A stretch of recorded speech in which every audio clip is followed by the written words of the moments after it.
Now, just to be clear, I've never smoked any of that Zol, nor have I ever snorted any of that good old coke the kids are raving about. But if I had to imagine how that experience would go, it would probably be something like this.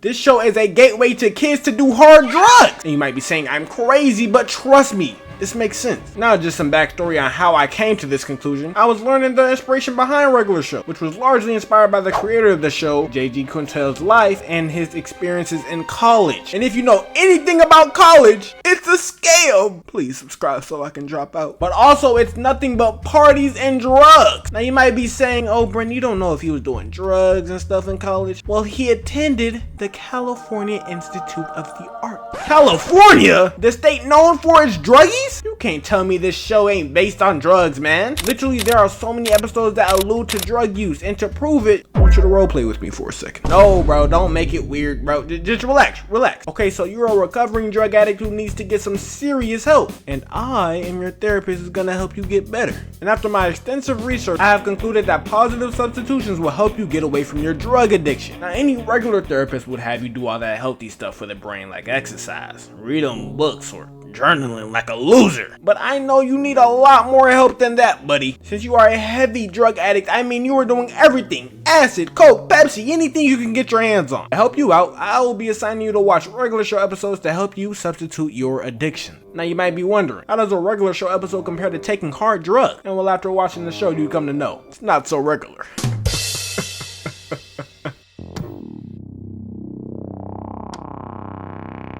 Now, according to the ADF, the effects of acid are euphoria and well-being, dilation of pupils.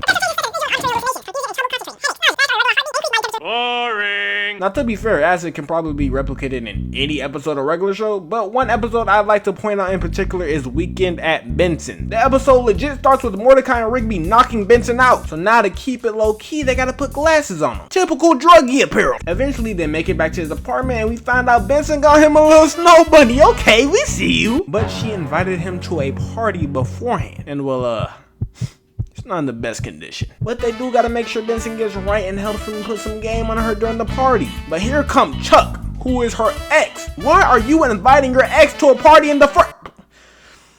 Let me just stay on topic. Anyways, Chuck starts testing Benson's gangster like he's not about it for real and challenges him to a spicy food contest. Please stick with me because this does lead to the subliminal use of acid in Regular Show. Before I get to that, I'd like to point out that this is some of the nastiest stuff I done seen in a minute, dog. Bro is throwing a bottle of hot sauce. Is this even real? Oh my god, it is! What is wrong with you people? Anyways, Mordecai and Rigby keeps putting hot stuff down Benson's throat so he can beat Chuck in the spice competition, and this is evidence number 1. Increased body temperature, because I know his body is hot as hell after eating all that hot dookie. Next problem is, well, he wakes up. And now at first he was livid, but then he got a bad case of the tummy ache. And also evidence number 2, nausea and vomiting. He was also highly confused. Let's add that to the list as well. So far, Benson has experienced taking 3 effects of LSD. And he was ready to drop out the competition, but then he saw the hoes were watching. Look, Benson, you could go ahead and fire us, or you could go out there and really impress Audrey. Your choice, man. Peer pressure at its finest. He couldn't back down though, so he had all 3 of them drink this hot glass of booty juice, and this happens. I didn't really taste anything. Yo, Chuck, your Mississippi queen was Mississippi lame. Yeah, it's not even spicy at all. Yeah, well, that's called beginner's luck. Luck.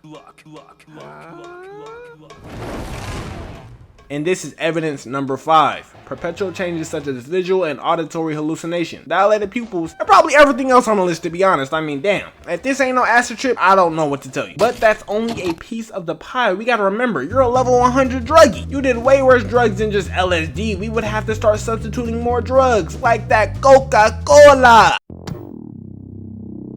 The episode Caffeinated Concert Tickets will help substitute this drug because Mordecai and Rigby needed some extra money to get some fist bump concert tickets and offer to do tours around the house. But it's so much work they get tired, and thankfully they have coffee. which is an obvious substitute for cocaine, alright? Giving the effects of feeling energetic and alert and feeling physically strong and mentally sharp. But cocaine affects a lot more, like paranoia, which can be found in the "Hello, Governor" episode. Rigby watches an old movie and unfortunately gets paranoid and starts seeing hallucinations and freaking out. And you know what? As the licensed therapist I am, I'ma just have you watch the entire show, because no matter what drug you say, each episode has a drug that can represent it. Alcohol, steroids, heroin, fentanyl, codeine, cannabis, DMT, heroin, opium, oxy, and so much more. You know what? Just forget about the entire storyline about you being a drug addict. The real question is, how are they coming up with this? Like, who is thinking of a coffee bean squirting coffee out of his tits? Why does the coffee bean have tits? What drugs were the writers on while making this show? Well, I simply don't know the answer to any of those questions. But I can't answer how they got away with so much in a kid's show. Well, it was commonly believed that regular show was originally going to be on Adult Swim, but only ended up on Cartoon Network due to scheduling issues. Others say that they wanted to age it up from TV 7 to more PG content, which led the direction of regular show to be more adult-oriented humor with innuendos and drug and alcohol references. This will lead to the series getting canceled in a lot of countries just because some of the language not generally seen in other cartoon shows. So it wasn't actually targeted to kids to inspire them to do drugs. Meaning my whole video has been garbage! In reality, regular show is just a really good show with some adult themes. Even though regular show doesn't inspire kids to do drugs, it sure as hell makes you want to stay away from them, or you'll end up like Mordecai and Rigby, fighting for your life every day. Remember kids, don't do drugs.